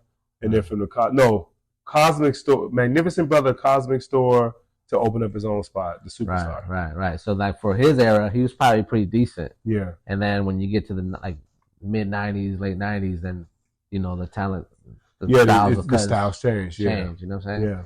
Because I look at cuts now and I'm like, damn, like fools, like you know, besides Instagram and doing the little spray and little trickery on the apps and shit, fools can cut. Fools can get down. Fools can cut now. Yeah. You know what I'm saying? And you gotta like keep your blade sharp, man, because these young cats, they're watching YouTube. So when you say like the system, you know, you have to learn a certain kind of way, right? Mm-hmm. Like you came to the shop every day. You know, I learned the system from you. You know what I'm saying? They taught you the system, right? Mm-hmm. But now, imagine nonstop teachings on YouTube on your phone every day. If you were trying to learn how to, you know what I'm saying? Like if you're trying to learn how to cut hair, you know what I'm saying? Like, even now, like I learned how to become a locksmith on YouTube. Yeah. You know, I got a teacher too, but without YouTube, you ask anything on YouTube, it's fuck, dude. This is a wrap. You know what I'm saying? So then you're working, right? And like I want to say this one thing, like in the 90s, like late 90s, the air in LA was different. Mm-hmm. Like everybody would come through, famous people, not so famous, the golden era of hip hop, you know what I'm saying? And it wasn't like motherfuckers had to find you on Instagram to like make shit pop. They just be like, they just heard about you, come rock with you, and they fuck with you, you know what I'm saying? And I think Superstars was kind of like that shop, right? Yeah. Kind of like where like, you know, everybody went through Superstars. You know what I'm saying? Everybody, Shaq, right? Wu-Tang, all the actors, Don Cheadle, right? I mean Denzel. Damn. I mean the list goes on and on. Like it's hard to even start to say, you know, where, you know, who came through, because I mean, you name it. Yeah. Name somebody. Right. They came through there. Yeah. And it was like the level, I feel like it's the level of talent of the barbers that were cutting at the time was just crazy. You know yeah. Right. It was, you know, it was crazy because one of the things that Carlton used to say was like, if you do everything that I ask you to do, humble yourself, do everything I ask you to do. Yeah. Right? He said, I guarantee you that no matter where you go, what city, what state, or even what country, you will always be one of the best barbers in whatever shop you ever go to. And it's true. Carlton told you that? Mm-hmm. If you do what I say. Oh, right. But he's like, did you mean like in skill or just like you're getting skill? But maybe his skills weren't up to. He wasn't as nice as. But he didn't teach the skill. His wife did. Okay. Oh, I see. And that's what made them the genius couple at the time. So he's like, because she's the artist. Right. She painted. Right. She could draw. Right. Even now she cuts hair part time. Yeah. And she does storyboards. And she does drawing for like graphic novels and stuff. Right. So she was the drawer. Right. So that system was her system. Right. She came up with the system. Right. She came up with because I'm not gonna say the system right now, but she came up with the system that can always be duplicated. Right. And she came up. She was like, with this system, I could teach you how to cut hair in 3 weeks. Right. And like, no. Right. Yeah, she did. Right. You may not be great, but you can cut. You can do a solid cut that can get by in 3 weeks. So what? But Carlton was the business. Not to cut you off, yeah. So basically, what Carl was saying, if you follow this blueprint. Me and my wife's blueprint. Right. Like, Carlton was like, I don't care what you think you know. I don't care what you want to know. Mm-hmm. I don't care what you want to do. Mm-hmm. Like, that's why you got to humble yourself. Right. Humble yourself and just do it. Even if you question it, don't question it. Just do what I say. Do what my wife says. Right. And if you do that, you will go anywhere and be one of the best barbers in any environment that you put yourself into. Wow. Okay. You know what? So what we're gonna do is we're gonna do a part 2 because like now we got to get into the legend story of Goose. Of this story, right?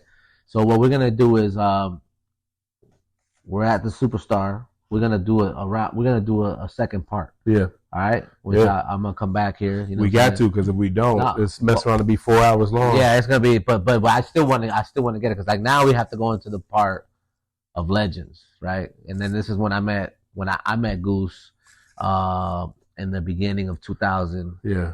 Late 1999. And that's where I come in the picture, And then Goose taught me how to cut, and then see what happens is one barber always makes another barber. Yep. Right. Yep. And then we done made so many different barbers and put so many people on, some are doing, a lot of people are doing their thing, you know what I mean? We put a lot of people on, and a lot of things has happened. And, if you look at 23 years of the barbershop, right, it's like we've seen a lot of things, you know what I'm saying? And this is why pretty much I told Goose that I wanted to start this YouTube channel, you know what I mean? So we're going to get to that off. Don't go. Oh, you getting your own camera? No. That's the compressor. Yeah, compressor. But it's funny that you say that because as we leave, I remember I made a post back in I think it was probably like 2019 or 2020, and this dude tried to hate, so I took the post down because I didn't feel like going back and forth. But I was like, man, I don't know too many shops that birth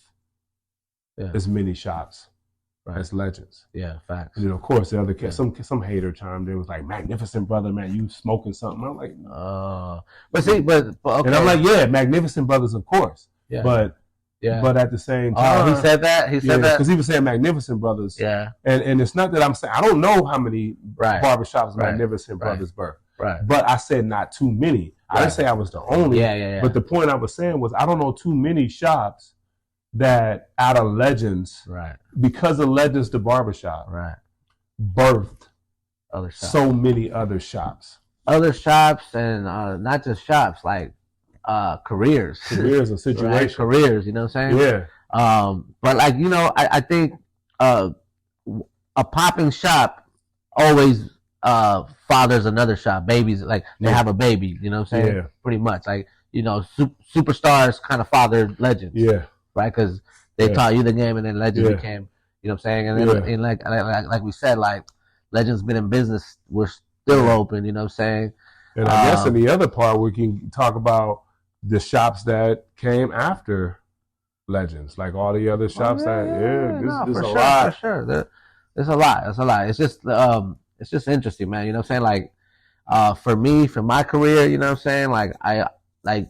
We know people that went full speed and did certain things, and then maybe they fell off or went to prison or did this or whatever. And for me, I'm I call myself a turtle. The turtle wins the race. I can honestly say that for me, I'm not gonna say I was balling because I'm nowhere near balling, but I haven't been broke since I started cutting hair. Yeah. I never went broke flat out. I never flatlined. See what I'm saying? Mm-hmm. So that's where we at. So and then you know, honestly, you know, I do gotta thank Goose for because he did teach me. You know what I'm saying? Not just Goose. There's Earn One, rest in peace. You know, D Mac, Q. There's a couple other cats. That's why I want to get into the story of legends. You know what I'm saying? So like tonight, shit, I think we've been recording for what, like definitely 2 hours. Definitely 2. Yeah. Yeah, it's been a minute. We gotta get home and shit. Yeah. We're boring now. We got home. You know, family people. You know what I'm saying? We gotta catch up on Grey Goose now. You know Grey Goose. So we're gonna do part 2 of this interview with Big Goose, owner of Legends Barbershop. You know what I'm saying? Fairfax now, Miracle Mile then. You know what I'm saying? La Brea, and we're gonna finish this interview, man. Hey man, good shit today though. We gonna do it for sure. Yep. Yeah, you wanna say, man? No, I'm just saying, you know, I appreciate you guys tuning in. Do me a favor though, you know what I'm saying? For Diggers Biggest, man, don't forget to click that like button on there. Oh, for sure. Don't forget to subscribe to his YouTube channel. Yeah. Like I said, this is something that this brother been wanting to do for a minute. I know I'm gonna do mine. This is motivation for me because we got these stories. We got so many stories. We got so many stories that you know, like maybe y'all want to hear, maybe y'all don't. But I think you guys can appreciate what because we're 2 OGs in the game, man. We got so many stories outside of hair. This and that. So but thank you for listening. Yeah, thank you for listening to us so far. You know what? To add to that is we actually like 2 weeks ago we all our boy Bruce that he moved to Australia. He's actually about to have another kid. Congratulations to him. So Sydney. Huh? Sydney. So my But now his shop is called 18 Bones. Yeah. Oh, talk to them. Yeah, for sure. But we was over there eating, you know what I'm saying? We was eating, we was having some Japanese barbecue, whatever. And then, like, I told these guys, man, hey, I'm going to start this YouTube channel. And I don't care what happens, you know what I'm saying? Like, if it gets big or gets some followers, cool. But if not, I just want to put the stories out. Like, the stories got to be told and shit. This is why I'm here to interview Goose. And, I'm going to be interviewing a lot of different people, you know what I mean? That I've came across in my life, you know what I'm saying? But all right, man. So we out, man. This is Diggers Biggest, man. This is part 1. You know what I'm saying? The Goose story, baby. Legends Barbershop. Signing out, man. Peace.